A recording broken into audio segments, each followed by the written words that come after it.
Welcome back to SportSense. This is the sports show for sports noobs, where each week we break down the most talked about sports news for people who don't care to keep up with sports. I'm Cooper Epps, and as always, I'm here with my dad, James Epps. And remember that we always put time codes in the episode notes below. Oh, hey, Dad. So you can jump to whatever part of the episode you're most interested in. And I think my dad's having Wi-Fi problems tonight, so bear with us. With that, let's get into it. It's time to get some sports sense. You're gonna get some sports sense. You better get ready for sports sense. Sports sense. We have two very special guests here, returning guests, Paxton and CJ. How's it going, guys? BYU. It's going BYU. Okay. Yeah.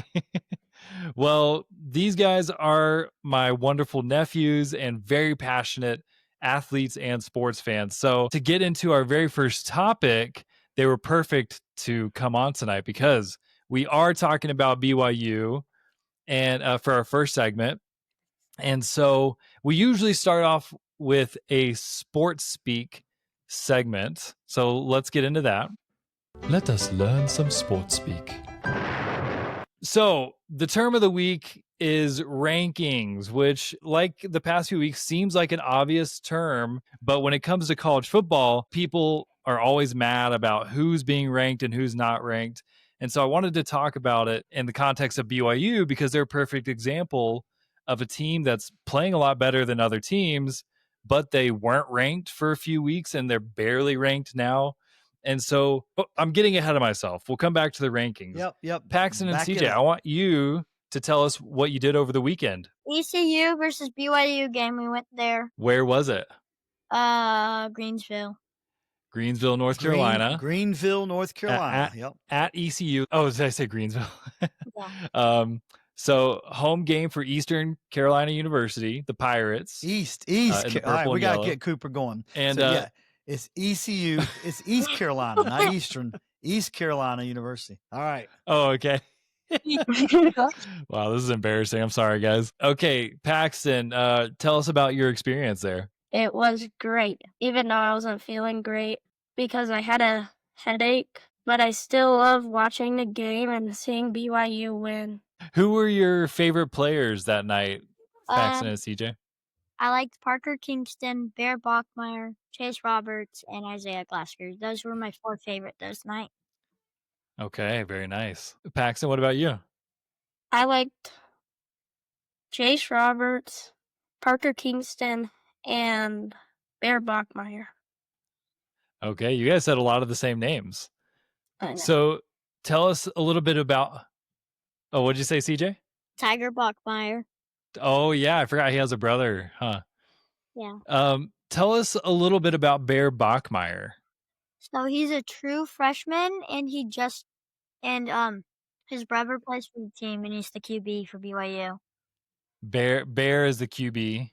Yes. Bear is the first true freshman ever to start at quarterback for BYU. Really? Wow. Okay. You're not getting it? Here, I'm gonna finish talking to you guys, and then me and Grandpa will figure out the rest. Do you want to say anything else about your experience at the game before you go? My favorite part is when Bear Bachmeyer threw it deep into Chase Roberts and he got a touchdown. And also when they were kicking field goals, there's this guy on the building in a lawn chair right next to it. He kicked it and the ball whizzed past his ear. Didn't you guys get to meet the players after the game? Yeah. What was that like, Paxton? It was great. I even got that signature on my hat you can see. Wait, who'd you get on your hats? We got Chase Roberts.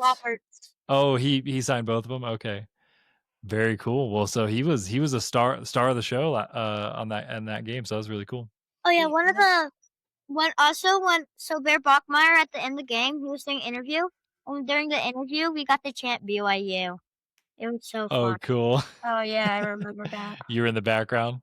Yeah. Well, thanks for coming on, you two, and we got to let you go to Betty bye. So get out of here. No! See ya. Bye, guys. Okay. Well, sorry about that, everyone. It's been 24 hours, and it seems like the internet has magically healed itself over there for you, Dad. Thank heavens. Let's get back into what we were talking about. So I had this burning question about the ranking, the system, why BYU is always shafted, it seems like, and so forth. So do you remember what you were saying about that yesterday? I can jump in. I'm not sure what in the world I was saying, but I will say I will not buy in completely on the shafting part. It does feel like we might not get, and maybe we haven't earned the long-term respect, if you will, but I'll talk about what makes up polls. It's mostly polls right now. And we'll talk about rankings, polling, synonymous in the way you're referring to it for sure. So I really don't feel that that's the case sometimes. And the beginning of this year, I'll go into it real quick. Kind of what I understand the makeup to be and what I've always known it to be and how it happens.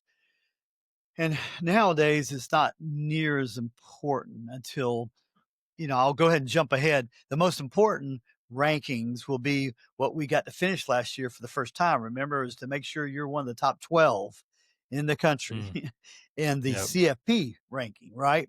That's the ones who are going to be in the playoffs, college football playoffs. That's the one that matters. Other than that, everything else is just bulletin, board material, pump up your team material, or, try to find the reason to tell the team that, they got ranked higher than you are. We're so much better, whatever. That is really no value in it, but fans care a whole lot more than coaches. I can tell you that.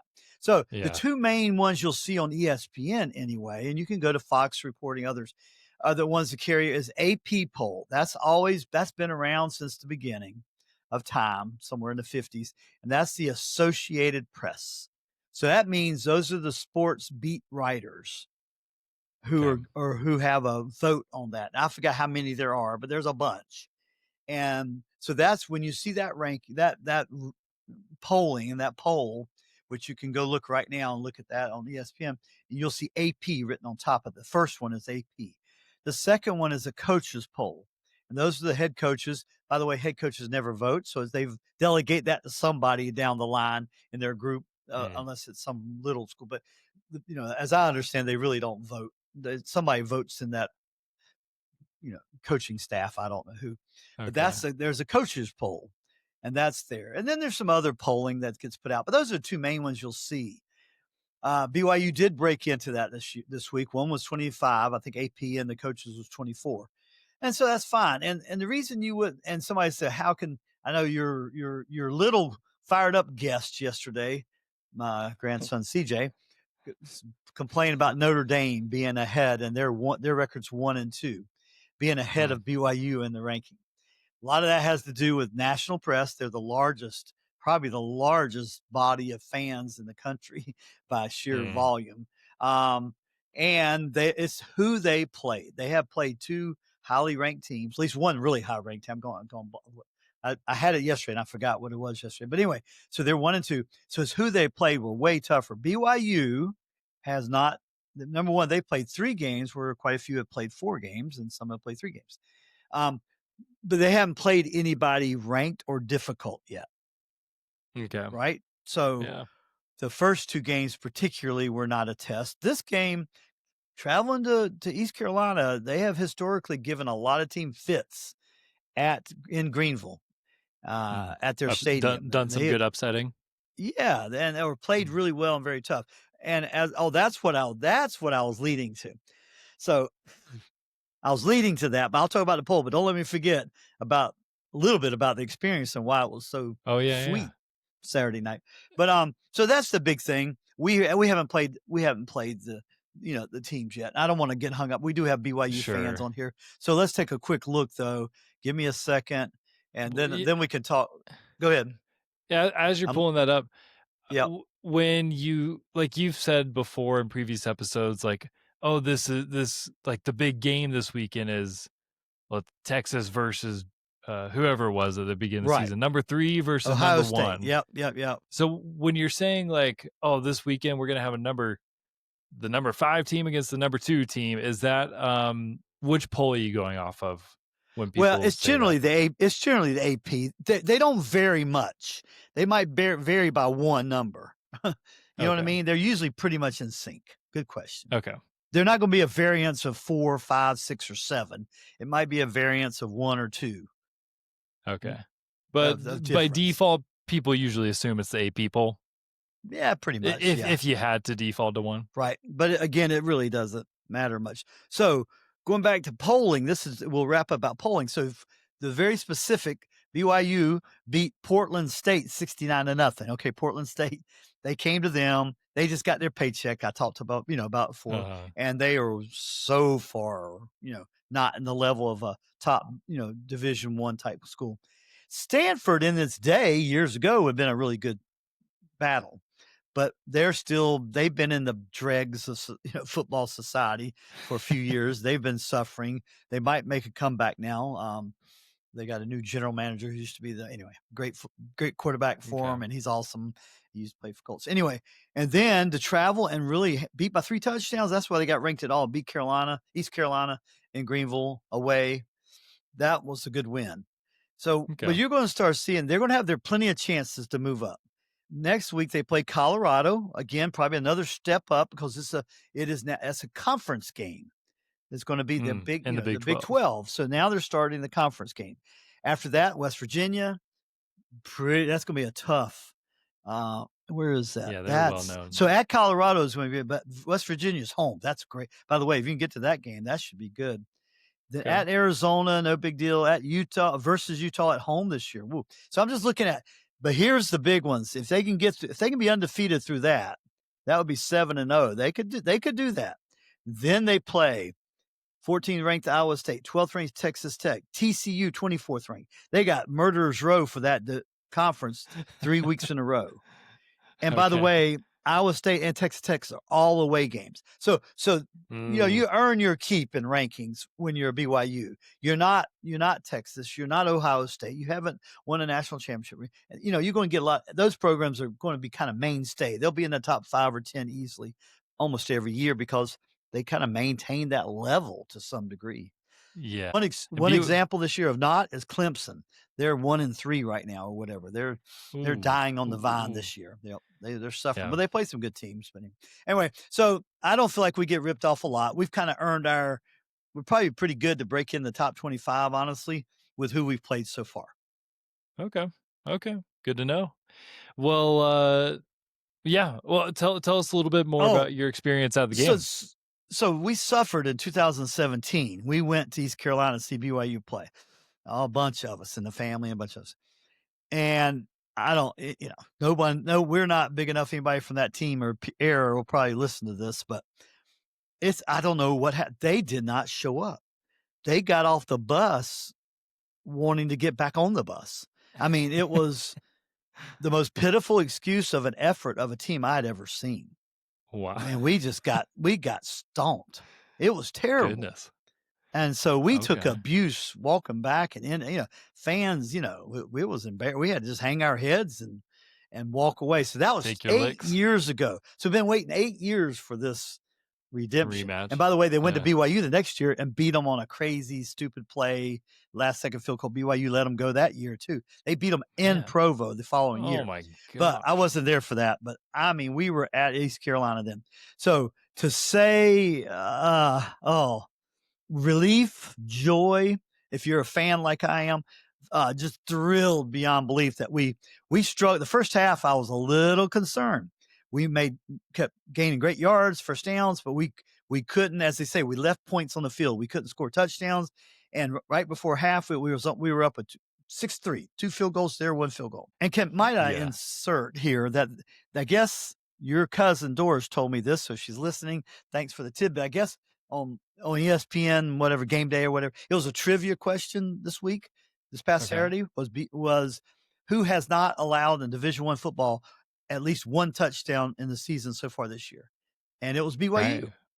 Yep. Right. So they did not allow a touchdown this game till towards the very end when the game was put away.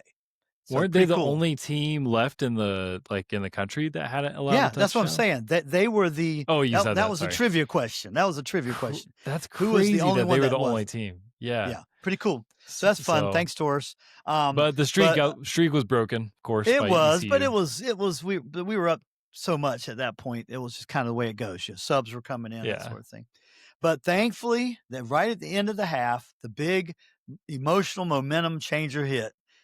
Oh, by the way, defense was phenomenal. I've got great hope this year if everybody stays healthy. We've got an unbelievable defense. And they were just stifling them. So they had East Carolina backed up with just 50-something seconds to go in the first half, backed up to the 4-yard line, 2-yard line. And that quarterback made the big mistake he cannot make, and he's a senior. I can't believe he did it. He looked left, stared down his receiver, and threw a quick, what they call quick out. And our cornerback, he read it so clear, and he jumped the route. What they call jump the route, called it, went in for a 2-yard touchdown. That flipped the whole momentum of the game. And then we came out and just smoked them in the second half. So. I think I missed that. I was at the grocery store. Macy and I watched a lot of the game, but I ran out. That's why we do this show, Cooper. Yeah. We're at the grocery store. It's picking out my raspberries for the week. Oh my gosh, killing me. But so just know, and the other thing is, kudos to all the fans there. Like I said, I think there was probably about 4,000 to 5,000. We were loud. Oh, wow. And when their fans started leaving, we basically took over the stadium when it came to noise and everything. And that's awesome. Anyway, there's a lot more I can say about it, but that's all we're going to do on this show. But it was great, and it made the drive home and getting to bed at 2 a.m. worth it. Yes. Yeah. And to share it with sons and grandsons and son-in-law and family and cousins and brother and sister. So cool. Friends from when I was a kid. I mean, it was so cool. Well, it sounded like a root tootin' good time. I wish I'd been there, but thanks for passing it on. I hope you'll edit out the rootin' tootin' part. No way. I got to show my roots a little, pun intended. Yeah. Oh gosh. Anyway, so well, it was awesome. Well, let's carry on. But thank you, BYU, for redeeming yourselves against ECU. Finally. All right, I had a surprise for you last night, by the way, real quick. I'm throwing you off track.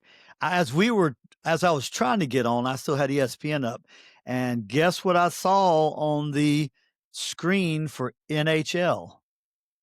Oh, Hurricanes had their first preseason game. Yeah, a couple weeks of preseason going on right now. Yeah, just started. Anyway, I saw the Canes. I don't care about preseason, but I saw the Hurricanes right when we were talking. I said, that is for Cooper. That's a gift for Cooper. Oh yeah.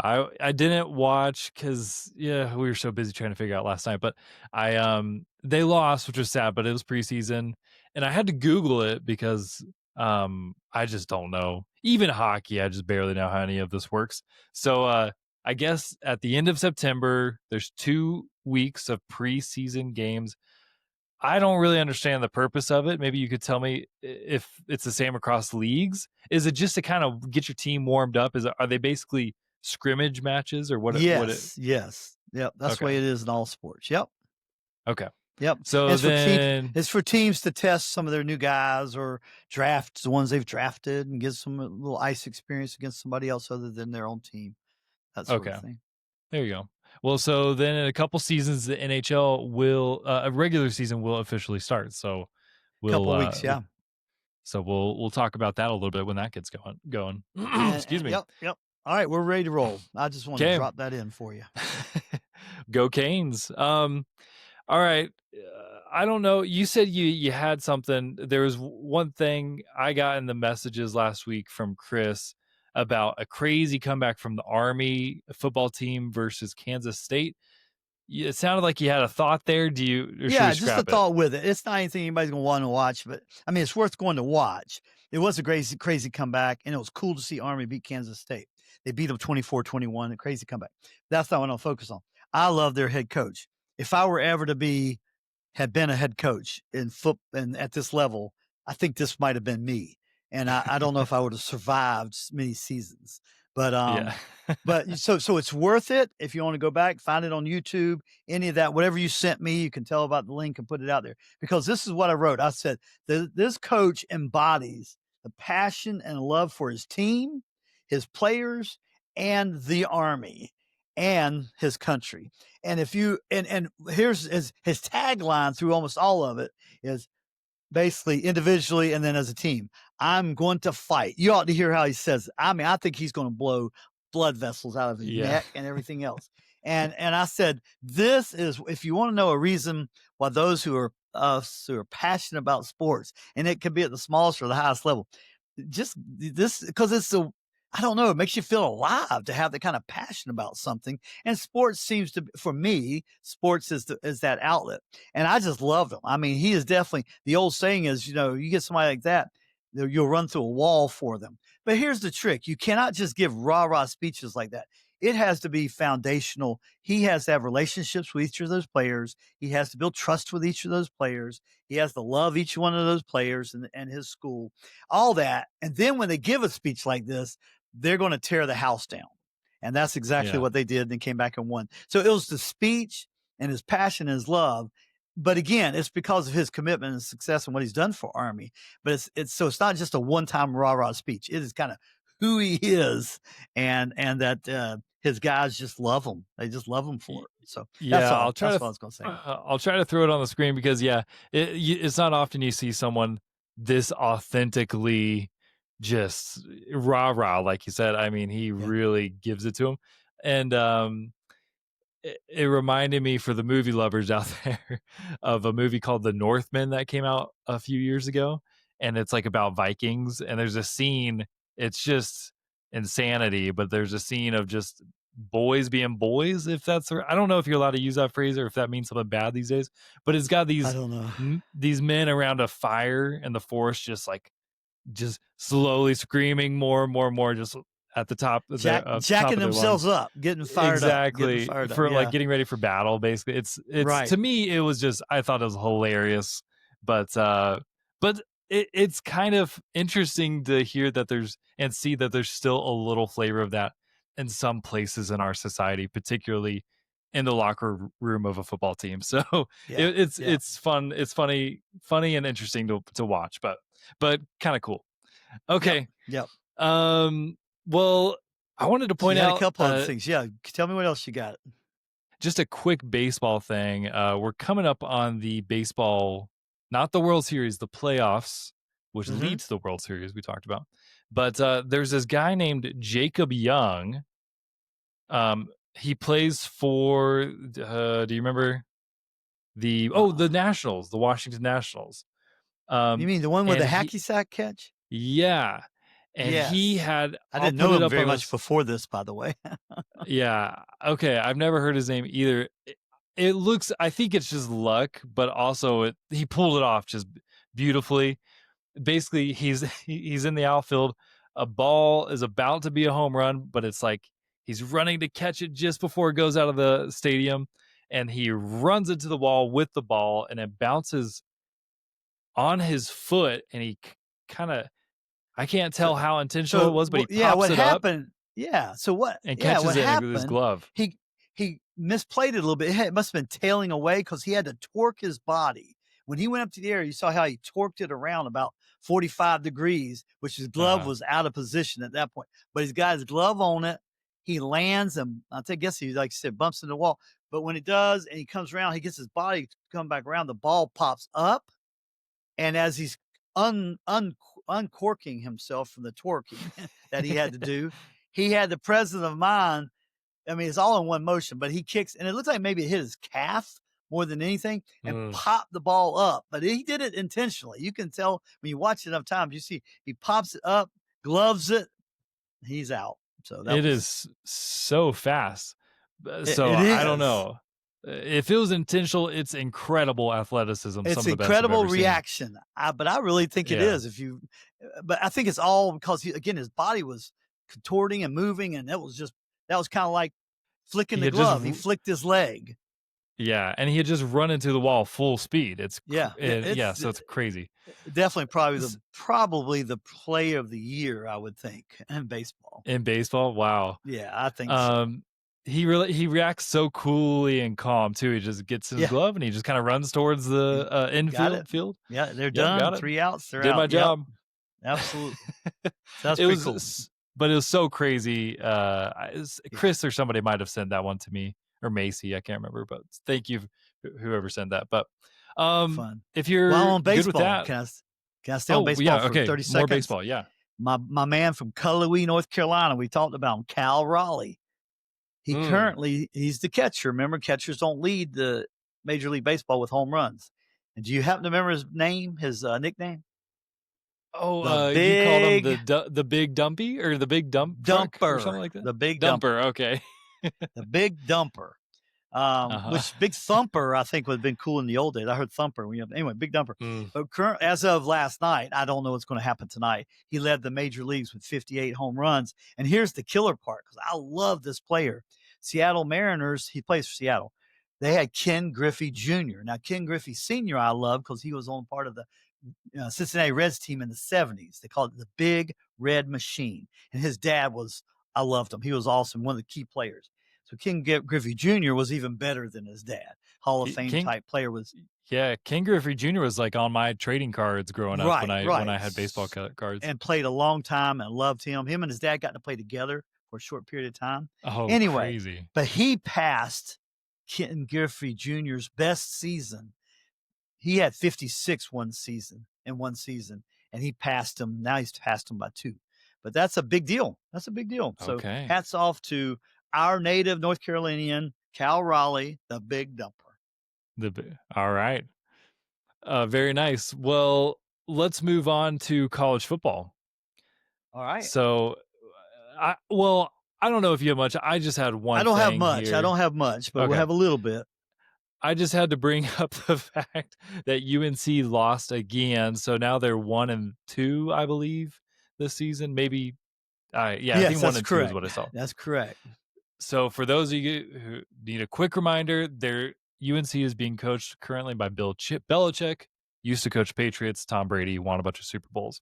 Now he's coaching college football, and every time he loses, the other team is trolling him. So the first time I showed you the mermaid picture, Dad, or at least told you about it, how yes, whatever team beat them that first week, they recreated the mermaid picture in the end zone. This week, the funny thing was, what team? The UCF. Sorry, University of Central Florida. Correct. They it must have been their social media team, because they posted like a 3D model of their mascot, like recreating the photo of Bill Belichick. Did another beach photo with his girlfriend, where he's like propping her up with his feet. And I don't know. He just looks like an old man, and she looks like a elegant model on top. It's so funny. I don't know. Anyways, so they recreate that. You saw that one? Yes.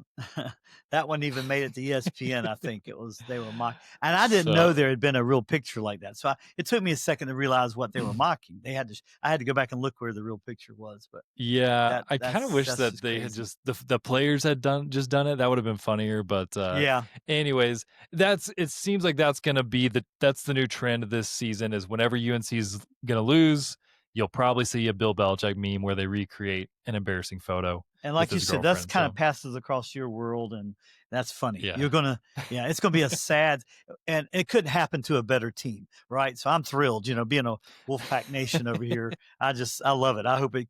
Can't wait. I can't wait to see it continue. So that hurts your brother and hurts your brother-in-law, hurts my brother, but that's okay. That's the way it is. Your dad would have been hurt. And my dad, my dad. He especially he ended up loving all Carolina, but he loved Carolina basketball forever. It seemed like.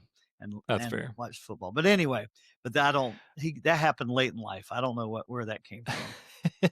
he got out of my control there, apparently, for because you were a State fan as always, a kid, so always. He didn't raise even though my oldest you. brother thought I changed, but I never. It was always. Anyway, all right. So just briefly on college last year. Remember, I called it our big little game, the little big last game week. Yeah.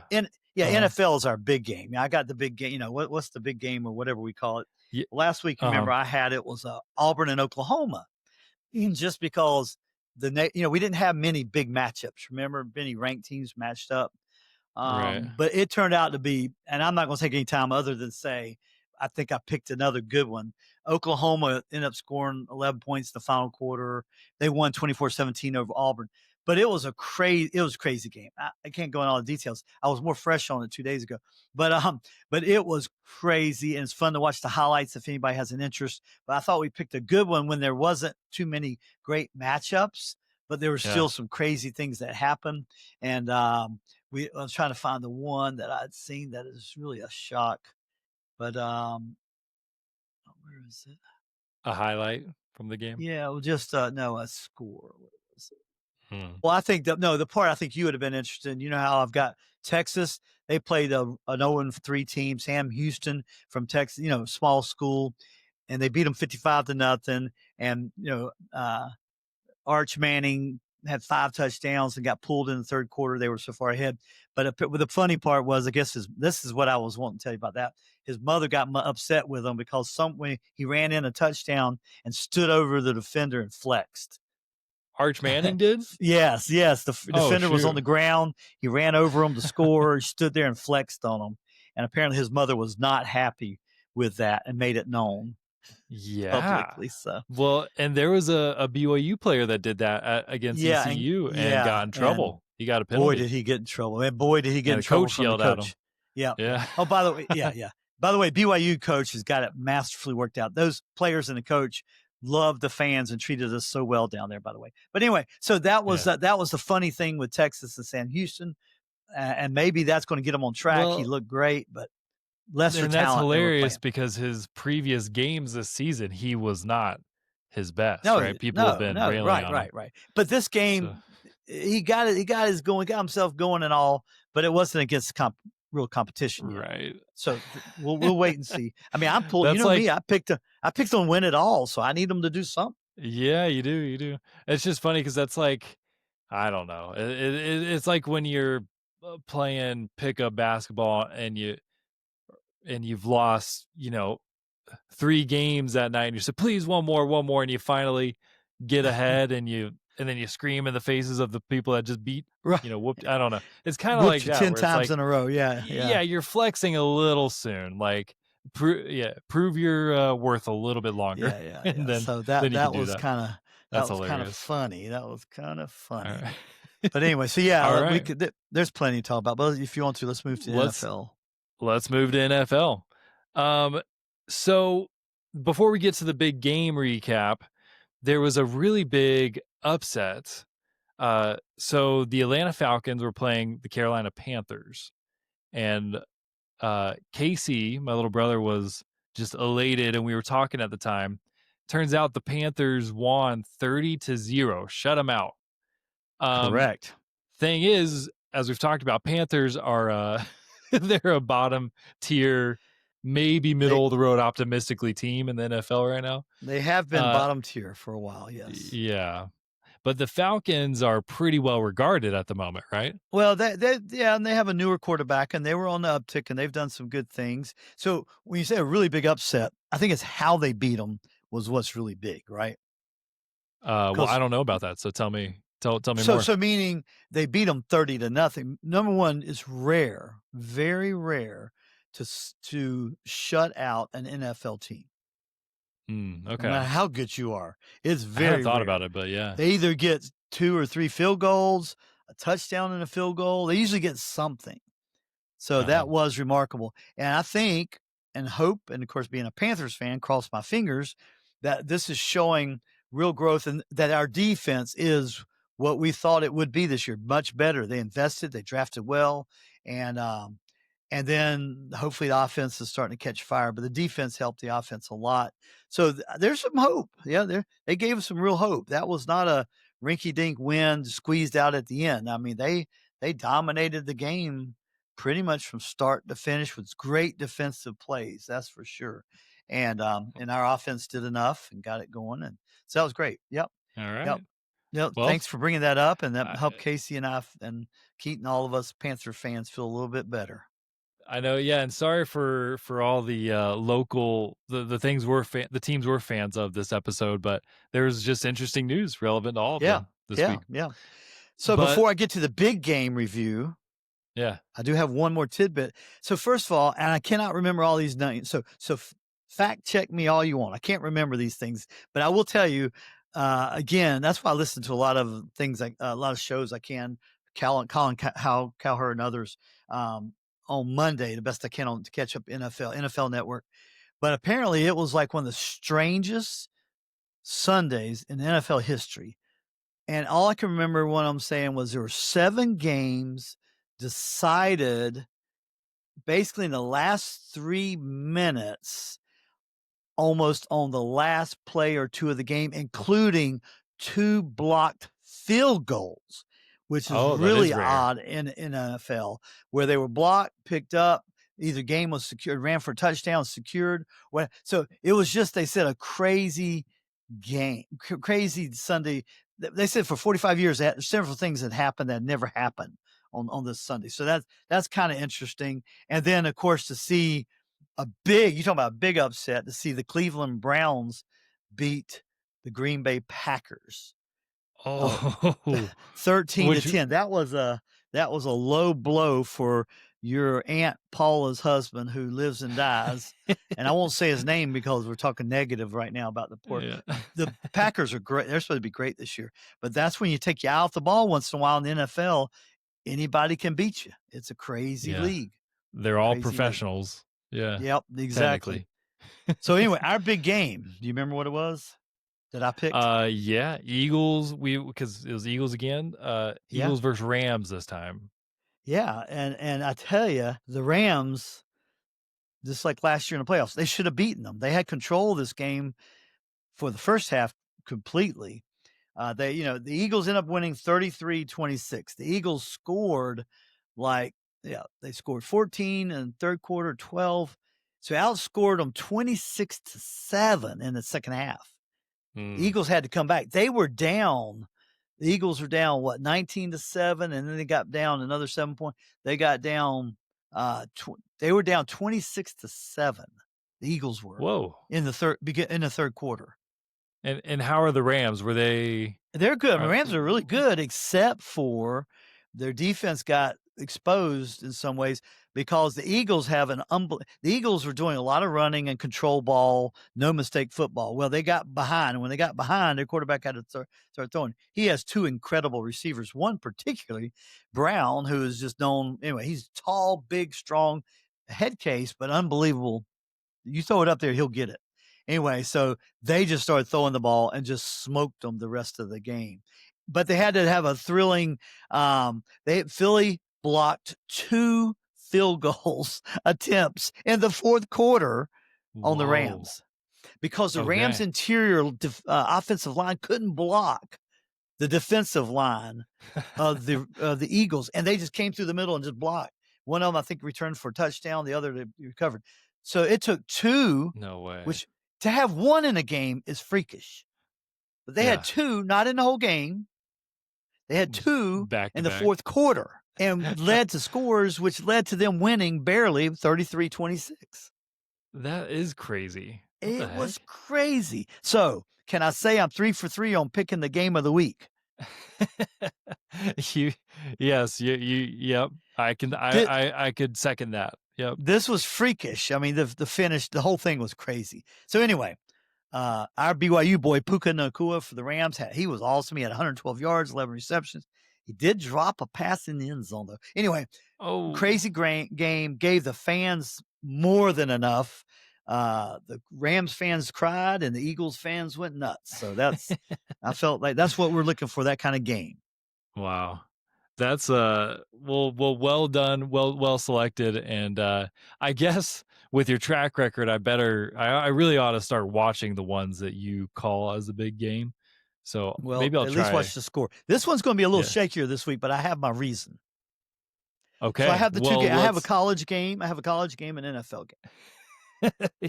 All right, you keep cheating, but I know I'm cheating like your buddy who taught me how to cheat. The NFL is the big game. Hold on. Let me give you our little intro here. Yep. All right. Now we can officially get into it. Yeah, I need you to make a little one that says our big little game. The big. Okay. That's the second. That's that. We'll start with that one, and then do the big game. All right. The big little game is the college game, but just note it. It's the premier game of the week. Oregon ranked number 6, I think they're going to Penn State number 3. Both undefeated, both projected to potentially make it to the final championship game of the year. That could be a blast. Oregon might run all over Penn State. I don't know. Penn State's quarterback depends how he plays. It actually does sound like a really good game. Yeah. Anyway, so that's that. I won't say much more about that. The big game, as you just introduced, NFL. And this is, especially after last night, it's not as big. It's kind of big, but last night, do you know what happened to the Baltimore Ravens last night? No idea. No, yeah. No, I should. Yeah, I mean, I've got one of their players on my fantasy team, so I kind of kept an eye on it. One of my kind of all favorite teams that Keaton and I have a little bit. The Lions spanked them around and beat them up and they only won 38-30, but they really pounded them the whole game and controlled the whole game. So, this is before they lost last night. So I kind of thought they might win last night. But anyway, I'm still going to keep it because each team is so desperate because of strange things that have happened with losses. But I got Baltimore at Kansas City Chiefs. Oh, yeah. Chiefs are 1-2. They're 1-2, baby. They're desperate. And now Baltimore, right? So Baltimore now is 1-2. So this is like throwing 2 freakish animals in a cave and with one knife, and you're throwing it in there because one of them's got, if the one of them gets to 2-2, they got a chance to go make the playoffs probably. But the one that goes 1-3, man, it's going to be rough. And if those animals don't have opposable thumbs, then neither of them are going to use that knife. Yeah, it's going to be brutal. It's going to be brutal. So you hear what I'm saying? I did. I just ignored you. Opposable thumbs. They couldn't handle the knife. It was funny, but but you're the funny one here because I said animals. Yeah, because you could throw 2 animals in a cage with a knife. Yeah, well, I meant animalistic football players. Okay. So maybe some depraved humans who. There you go. They're desperate to defeat the other. Okay, I see. All of it. There you go. That's what I meant by animals. Okay. We need to put that. Right. Maybe we can put that in the front in our sports speak one time. I'm just kidding. Yeah. Anyway, so I think that's what makes the game interesting and fascinating because they are beyond desperate. And this early in the season, right? This is really early to have 2 of the best teams in the league historically the last decade to be that bloodthirsty, got to figure it out type win. Is it a do or die for both of them? Like if whoever loses, close to it. Are they kind of out of range of the playoffs if one of them loses? I think historically they would say they were in really, really, really deep trouble. Okay. They could pull it out, but they're going to be real trouble. Man. And it might expose the Chiefs if they get smoked because they're not looking so good right now. That's going to be like the end of the Chiefs dynasty. If they really could be at least have a really, really maybe an off year this year. This game is going to tell it to me. How do they survive? Do they pull off a win somehow? They're going to be at home, so I think they've got a much better chance. But so that's what I mean. That's what makes this interesting. This is why I called it the big game because there's other good games where there's 3-0 teams playing or 2-1 and 3-0 teams. But I wanted to give context to why I chose this. Yeah, that's cool. I like that. So, so we've got Kansas City Chiefs against Baltimore Ravens, right? Correct. And remember, it's at the Chiefs. At Chiefs. Oh, so okay. So yeah, actually, I'd love for you to answer this quick question. When I'm looking up a game and it says, like Baltimore at Kansas City Chiefs, like, do they usually say the away team first when they're saying? Well, that's what I was just looking at. I think it depends where it is, but on the games like upstanding schedule this week, I think they do because I think it depends who's charting it. To be honest with you, if it's ESPN doing the NFL versus a college, because like when I Google it right now, the little Google thing says Ravens versus Chiefs, And in the little breakdown, Baltimore Ravens at Kansas City Chiefs. Right. So you got that, or like I'm looking at one that says Panthers versus Patriots. You move to the next column and it shows what stadium it is. So that tells you it's like Panthers are going to Gillette Stadium in Foxborough, Massachusetts. Right. Yeah. So that's the other way that if they don't put the at symbol or something or versus or at, they'll put the stadium in an NFL game. So anyway, yeah, it varies. Well, Ravens will be at the Chiefs for the big game this weekend. Thank you, Dad. I do want to give an extra thank you to CJ Paxton. Thank you guys for coming on earlier. And we hope you guys all have a great week. Dad, you're the best. Love you. Hey, thanks, Coop. Love you. SportSense.